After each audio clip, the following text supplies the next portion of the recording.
Good afternoon, Mitchell County residents. I wanted to come to you this afternoon and give you an update that has been provided to us from Centers of Medicare and Medicaid Services. And it's in reference to the vaccine mandate under the direction of President Joe Biden.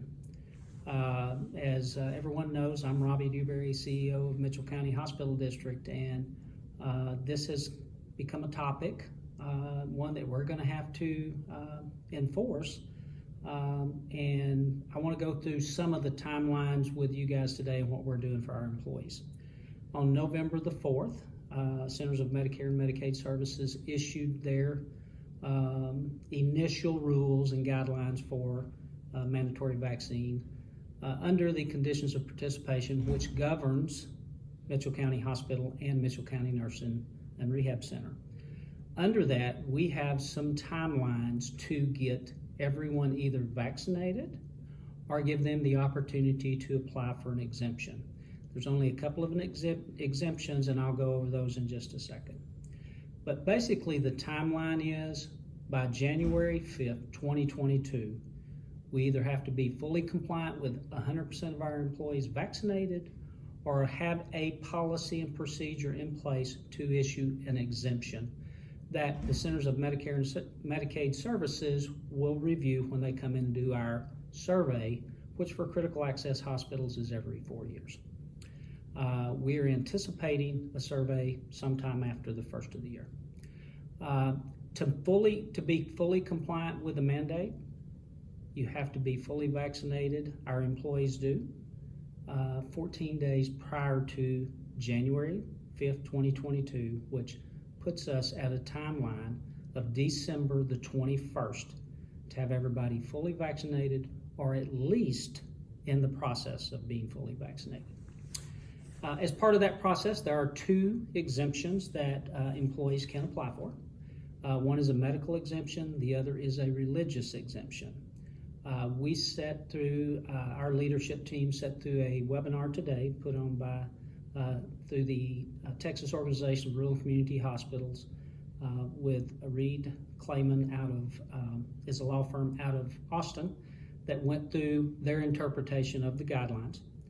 And we're going to try to sort through that over the next couple of days, get our policies and procedures in place, and then issue those exemptions or those forms to our employees so that they can apply for a medical or religious exemption. One of the things that's been asked is who review those and who either approves or denies them. The COVID task force that Mitchell County Hospital set up when COVID started almost 2 years ago now is comprised of our Chief of Staff, Dr. D. Roach, myself, our Chief Nursing Officer, Yvette Woody, our Infection Control Nurse, Jennifer Hale, our Chief Financial Officer, Michelle Gafford, our Chief Operating Officer, Murray Hall, and our pharmacist, Leslie Tomlin. I don't think I've left anybody out. But those are the folks that will be reviewing every one of those applications for an exemption and either approving or denying them or follow-up questions to them. If an employee, we're going to offer every one of our employees the option to apply for those that have not been vaccinated. Right now, we feel like, and I'll have those numbers by Friday, but we're about 70 to 72% fully vaccinated here. So that leaves about 30% of our employees, which round figures is about 35 employees. We are trying to educate, give our employees opportunities to go wherever they would like to. We offer the Moderna vaccine here to go wherever they would like to take the vaccine if they'd want to. J&J, the one-dose vaccine, is considered to be fully compliant 14 days prior. I'm going to try to do everything and have tried to do everything in my tenure here, which is a little over 11 years, to make sure every one of our employees have a job throughout this for two reasons. Number one, it's the right thing to do.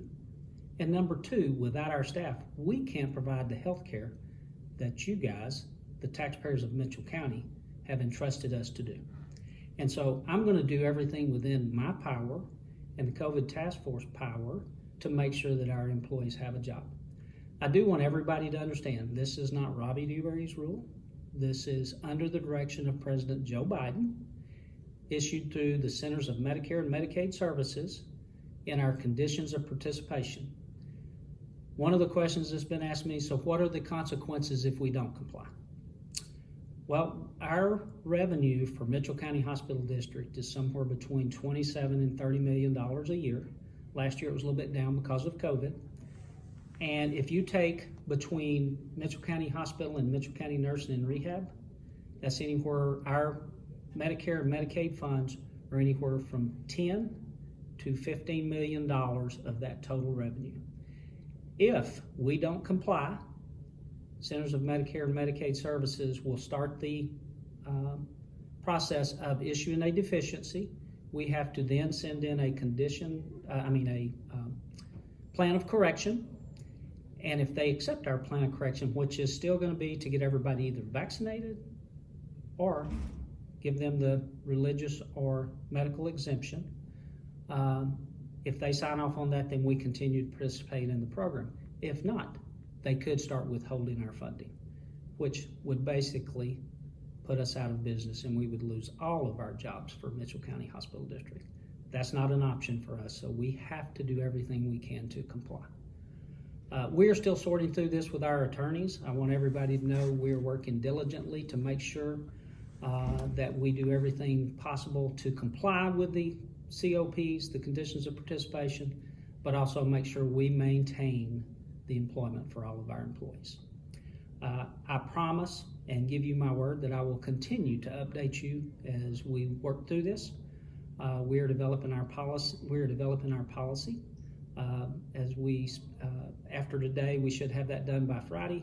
And we also have our exemption form ready. Dr. Roach is reviewing that, and we'll issue that to our employees that have not been vaccinated. And if they would like to apply for an exemption, then our COVID task force will review those and either approve or not approve.